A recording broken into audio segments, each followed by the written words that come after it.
Welcome back to the WHHI Sports TV Best of the Bowls. Marcus, Daniel, and Justin back with you here at our WHHI Sports TV studios. Guys, I want to talk now about the fact that unfortunately for our Lowco, the first round of the playoffs didn't end up going particularly well. A lot of teams got knocked off here very quickly. I know you saw a lot of it, Justin. So that was a little bit of a damper to the season. But all in all, just a tremendous season for a ton of these teams. Again, we'll talk the Beaufort side a little bit more here in just a few minutes. But one team that really caught my eye a lot with the new head coach in Hayden Gregory was the Bluffton Bobcats. Yeah, I like that hire a lot, and I did it from the start. Initially I thought, never been a head coach. Maybe they could have gotten someone more experienced. And then I met Coach Gregory and was really impressed with him. You know, we were both at the intro press conference. I was extremely impressed with him. I talked to him about his dad and his relationship there and how much he was going to be able to help him build the foundational stuff that, when you become a first-time head coach, you don't know what you don't know. Yep. But his dad knew all those things and was able to help him through that. And they were able to hit the ground running this year. And I think Jarrett did a great job as well as the offensive coordinator.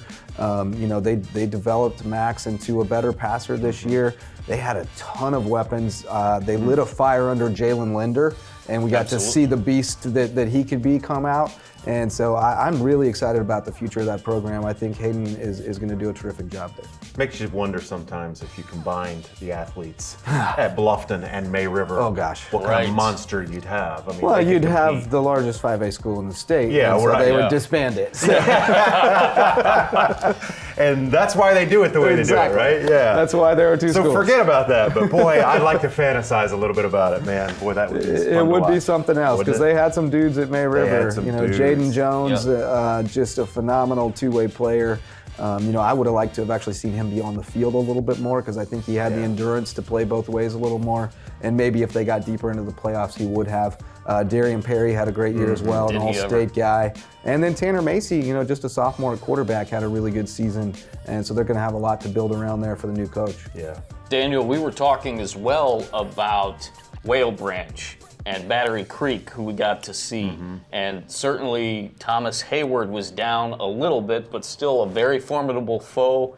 Hilton Head, maybe down a little bit, but still under BJ Payne, a very formidable foe.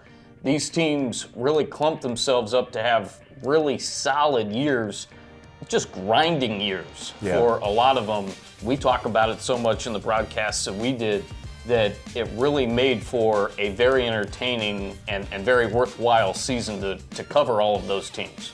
Yeah, we saw some resurgence in the programs of Ridgeland, which was Ridgeland Hardyville.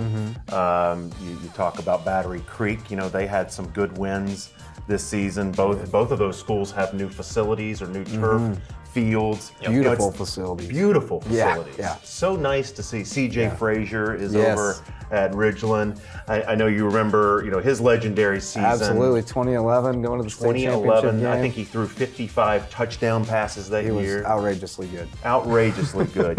Those are the Bluffton teams and the Ken Cribb days, and that you remember. But to watch these guys now mature into coaches and work with these players, and share their experiences with them is exciting. So you got some burgeoning programs there. Bluffton with Hayden Gregory that you mentioned and BJ Payne, they're struggling, I think, to find that next level where Beaufort is clearly reached. Right. And it'll be interesting to see what they can do moving forward. We've got a lot of athletes in the Lowcountry. They're just pretty spread out. Yeah. But other than Beaufort, the other teams held their own. But this season was about the Beaufort Eagles, wasn't it? It sure was. I mean, they kind of stole the show. They lost that opener to Fort Dorchester, and then they just went on their way after that, and they were an absolute prep machine game for them, right? What a great. Oh, absolutely. Fort D went on to the state finals in 5A, right? And I think if they played Fort Dorchester later in the season, I think Beaufort might win that game. I really do. I agree. They were in that game, and that was Samari Barnes making his first start as a sophomore. So and Casey Fields was a receiver in that game. It's amazing. So I'd love to see that game again in October. Casey Fields weren't even touching the ball at that time. Right. Yeah. So So that's crazy. Look out for Beaufort Academy as well, again, next year also. Yes. I'm really excited to see what Beaufort Academy and THA on the skis side have to look forward to, and we'll see them again certainly next year. Congrats to BA for a great season, getting to the semifinals in Skiza for sure. When we come back, we're going to talk with the head coach of the Beaufort Eagles. That is Bryce Lybrand. We're going to wrap it up and get you guys set for basketball season, which is right around the corner as well. The Best of the Bulls on WHHI Sports TV continues right after this timeout.